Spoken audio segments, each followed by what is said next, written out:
Hi everyone, welcome back to Project Happy Home. For those of you who are new here, I'm Tanya, a doctor, lawyer turned homeschool mom of 3 kids ages 10, 7, and 5. If you are interested in videos about secular homeschooling, raising a child with ADHD, and living a more essentialist lifestyle, you've come to the right place, so be sure to hit that subscribe button down below. In today's video, I will be going over how I set up my Hobonichi Cousin planner for this year. Now, if you've been watching my channel for any length of time, you know that I am a Hobonichi devotee. This is my 5th Hobonichi Cousin. This is my life planner as well as journal. I have dabbled with using it in different ways. One year I used it as my homeschool planner as well. One year I got the Cousin Avec, which splits out the year into 2 sections. But I have decided to return to my tried and true life planner / journal for the Hobonichi Cousin the whole year through. One of my favorite things about this planner is that it is an insert planner, meaning you buy this insert and you can use the same cover for it year after year. So I have had the same exact cloth bound leather cover since my first Hobonichi journal. I have replaced this clear cover on cover since those days. So this is my second cover on cover, but I've had the same leather cover forever. So you have a little bit of an investment up front, but then you're good to go.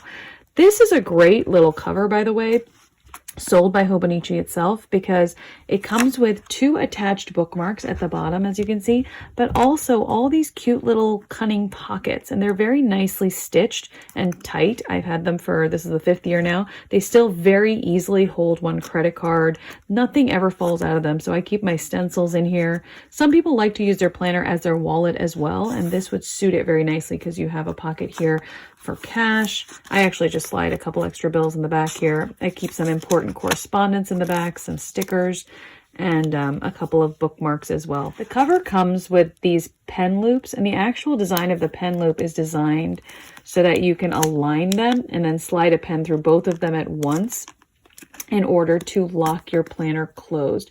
Now, I actually don't use it for that purpose because I like holding my highlighters and my pens separately in here all the time. I slide a bunch of my extra little stickers and stuff in here as well, and that's just how I use my planner and how it works for me. Now, the Hobonichi, if you haven't seen it before, is a yearly, monthly, weekly, and daily planner all in one, which is very, very rare. The way they managed to do this in such a compact way is by using this Tomo River paper, which, as close as I can describe it, is like Bible paper. It is very, very thin and floaty. I love how it feels as you flip through this. I love the ability to plan out my life and journal in the same book so that when I save this, I have a real record of what my year has been.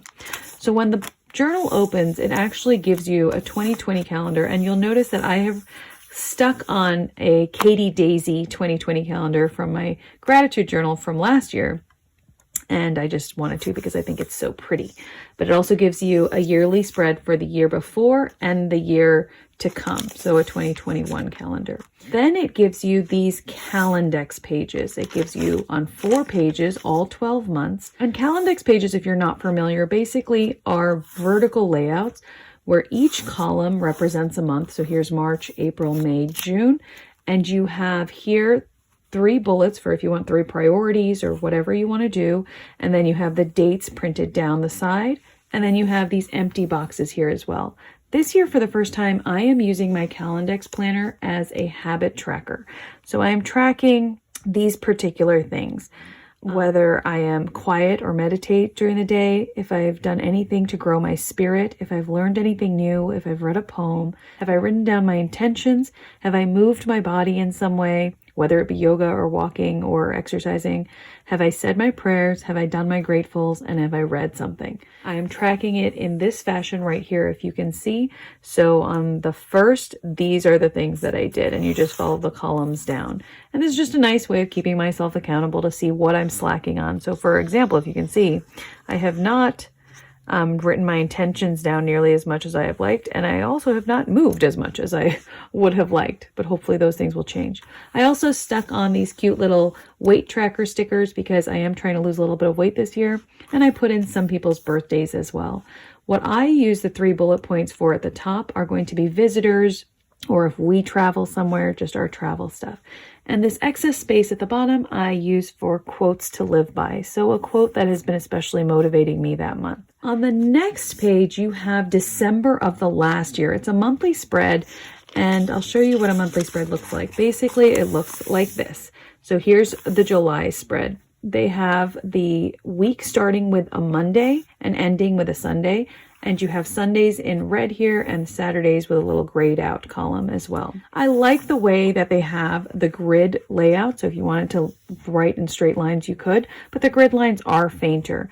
You also have empty space here for notes or washi tape or whatever you would like to do. In years past, I've laid down a strip of washi on every month to coordinate with the washi tape I use to split out my months in the daily section. But this year I did not do that. I just put in some different types of stickers here. For the December page, however, December of last year, what I did was I listed out these project due stickers and I labeled them with different types of online courses or projects that I'm working on at home, for example, my memory curriculum, and I gridded out my project like in different chunk bite-sized pieces so that I know how I'm doing throughout the year, how far I've gotten with any one of those. I also listed out some monthly reflection questions so that as I do my journaling in my daily pages, at the end of the month or the beginning of the month, I can think about these questions. What am I looking forward to, feeling inspired by, craving, biggest challenge, just successes and highlights, goals, creativity, helping others, my health, my self-care, my fun, my connection, what have I celebrated, etc. I think that using these calendar pages that you might not have another purpose for as goal planning sheets are a nice option for that. Here's January. What I was planning on doing and what I haven't started, as you can see, is using these monthly pages simply to track my mood. I'd like to write down a little bit about my temperament and my moods and things like that. I haven't gotten around to it yet, but I hope to do so soon. So I just figured I would use the one box and just sort of record a few things. You know, was I feeling especially frustrated, etc. And also recording my monthly cycle on here so that I can have a visual representation of how that corresponds to my moods. So the Hobonichi Cousin gives you monthly spreads from December of the previous year all the way through to March of the following year. So we have calendar spreads all the way from December of 2019 to March of 2021. After all of those monthly spreads, you get into the weekly spreads in the Hobonichi. And those weekly spreads start on the week of the new year and extend all the way to New Year's of the following year. So I am a forward planner in my Hobonichi, meaning that I like to set up all the stickers and decorations and layout before the actual year starts. So I just go through a bunch of different recollections, planner packs, and different stickers. Some of them are a little bit more involved than others, but I go through and I just lay out, you know, people's birthdays and different text and transparent stickers and quote stickers and holiday stickers, and I lay out all the decorating. I don't really use stickers after that point, except maybe tiny little event stickers like a ballerina for a ballet class or a little gas pump sticker just to track like when was the last time I pumped gas in the car and things like that. So I'm just going to stop on this random page to show you how I set up a weekly spread in the Hobonichi. Now the weekly spread starts with a Monday and ends with a Sunday. In years past, I have just kept the side as a to-do list, and I've separated out my to-dos by different areas of my life. For example, home and children and work. This year, for the first time, I'm trying out Swift, Slow, and Remember. So I'm separating out tasks by their speed rather than where they fit into my life. So what are my swift tasks? What are the slower tasks that might take me more time? That way, if I grab 5 or 10 minutes, I know I can look here and decide what I can do in that time. Slower ones, I know I'm going to have a bigger block of time. Each day in the Hobonichi goes from 5 a.m. all the way down for another 24 hours. I don't actually need all of those hours to schedule events in my day. Our day generally ends when we put our kids to bed in terms of like appointments or anything. So I gray out a line with a gray mild liner here, and I put today. I used to label every single day. This year I just put today in the Monday column and ... And then I have call right here and write. I used to put a call column here on Saturday and a write column here. but this way I can track exactly what day I spoke to a person. I'm trying to be much more intentional about my time this year. That's my word of the year this year. So I realized I really only have time to have a quality conversation with about 2 friends. And so I only left 2 spaces. Also, I don't think I'll be writing to more than 1 or 2 people a day, so I only left 2 spaces. In the Today section here, I'll be shifting over tasks that I have listed out here in Swift and Slow, so that when I evaluate my schedule for the day and whatever appointments I might have, I can piece out, okay, I think I have a large chunk of time. I can take one of my slow tasks and move it down here as a to-do for that day. I use my Hobonichi stencil, which you can purchase from the Hobonichi website, and these little squares here every single day to lay down on the grid pattern and just put in my little task boxes. I'm not always diligent about it. Sometimes I freehand them, but it always looks nicer when I do it. I also have a column for remember, and that is simply things that I know are coming up in forward planning. For example, summer camp dates or dentist appointments, or something that my friend might tell me, like they're going to be on vacation that week. I need to check up on their house, something like that. Or someone tells me we may be visiting. That's all the things that go here. Things that haven't been solidified and moved into dates yet, but may be happening, and things that I might have to remember for the week ahead. To show you an example of how that looks in practice, this is my first week of January. I've labeled New Year's Day. I've also labeled some parties. I color code my events. You can obviously use, different stickers for that and everything. I find that using these mild liner highlighters by Zebra are really, really a much faster way of just coding my events and changing it. And I can go through and label all of one class for a child, for example, and just put them all in the same color. In the Today column here, you can see that I have little check boxes for different events. Some of them are blacked out and some of them are in red.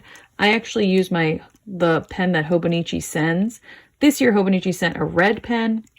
These are Uniball pens. They are a very fine tip ballpoint pen. And I normally am not a big fan of ballpoint pens, but I love the Hobonichi pen. One pen will last you the entire year. This pen is lasting me more than 1 year. And I just keep them right here. I like them because they're tricolor pens, like those ones we had in school when we were kids. And you can use different colors to mean different things. For example, black means that I have done this task. Red means that it has to be pushed forward, and that I've acknowledged that it's been pushed forward and I put it somewhere else. You can see here I've recorded who I've talked to that day and also who I have written to. If there's an empty box, that means I was planning on writing to them and I didn't get around to it.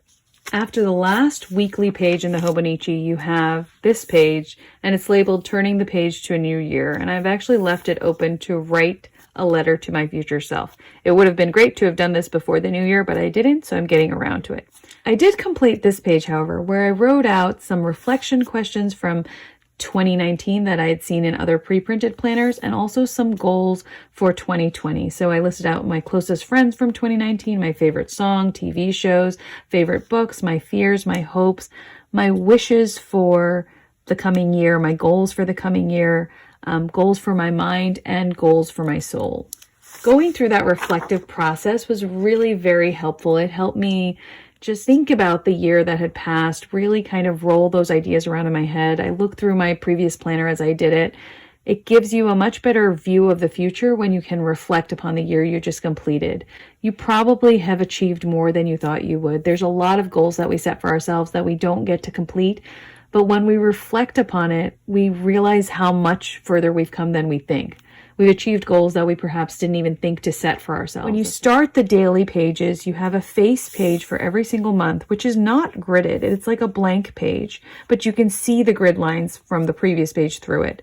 So I went through and I used my Zebra mile liner again, and I set up a section for charitable donations, a running to-do list, and family adventures and highlights. So I go ahead and write down anything that happened, any visitors that we had, etc. So I start every single journal with a level 10 life assessment. And I'm sure if you guys are planners, you're familiar with this, but basically if you're not, you separate out different facets of your life, like family, friends, parenting, exercise, etc., work, career, and you rank them on a scale of 0 to 10.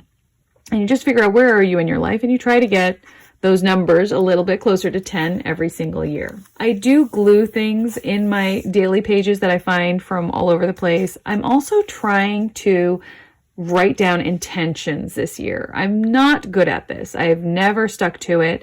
But the idea behind writing down your intentions is writing it down as though it's already true. I don't know how committed I am to that, but I do like the idea of just writing down your goal as though you have already achieved it, just to like retrain your mind into thinking of your positives and of success rather than failure.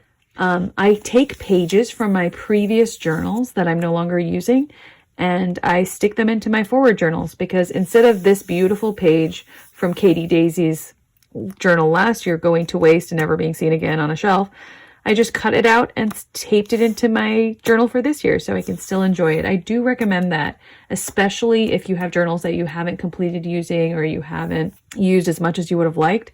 Don't waste them. Cut out the pages. Use them in the way that you see fit later.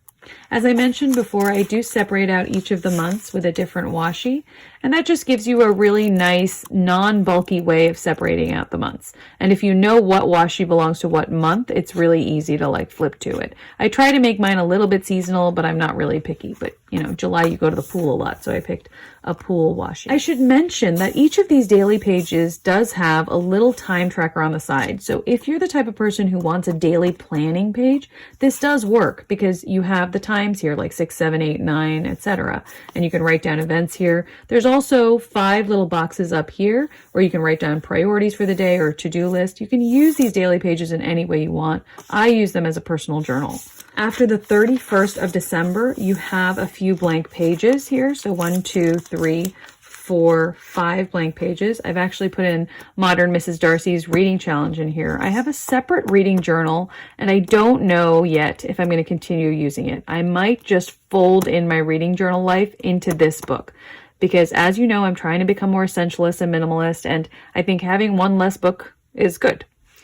There's a timetable page here. I'm not exactly sure whether this is for school planning or what, but if you wanted a time tracker, you have a weekly one right here. They provide you one graph page here, and I'm just going to track my YouTube subscribers. So be sure to subscribe down below because I'd like to see a little bit of growth this year. And I just laid out just so I can see a nice little graph.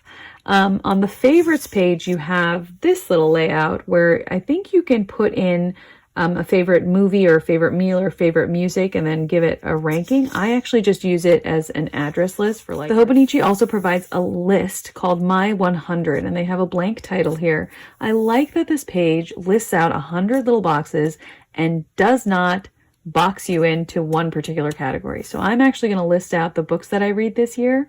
But you could use this for anything. You could use it for 100 movies that you watch. You can use it for 100 workouts that you do. You can use it for 100 different great little days or memories or 100 friends that you visit. Anything that strikes your fancy.